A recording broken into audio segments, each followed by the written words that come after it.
আমি কিছু বলার জন্য অনুরোধ করব আমাদের মফল নগরের বিএনপির সাধারণ সম্পাদক শ্রদ্ধাবান বড় ভাই মোশাররফ ভাইকে দুটি কথা বলার জন্য অনুরোধ করব। মোশাররফ ভাই দেরি করে আসতে হয়, মোশাররফ ভাই বলার জন্য অনুরোধ করব।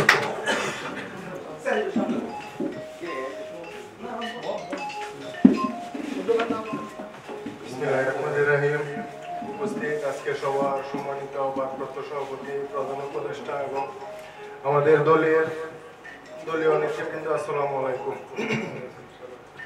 আজকে আমাদের দলীয় নেত্রী দেশনেত্রী বেগম খালেদা জিয়ার শুভ জন্মদিন।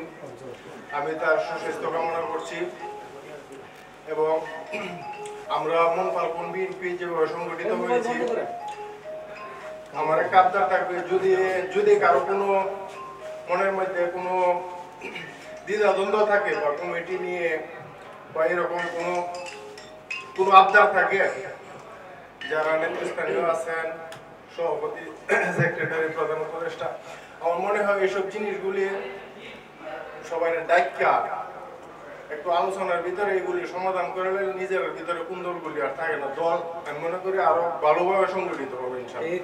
আমরা সংগঠিত আছি, তবে এইসব ফ্যাক্টরগুলি দূর করে লাইলে আমার মনে হয় মন ফাল্গুন বিএনপি ইউরোপের মধ্যে শক্তিশালী একটা সংগঠন হয়ে যাবে। আমি আবারও দেশনেত্রী বেগম খালেদা জিয়ার সুস্বাস্থ্য কামনা করছি। আসসালামু আলাইকুম।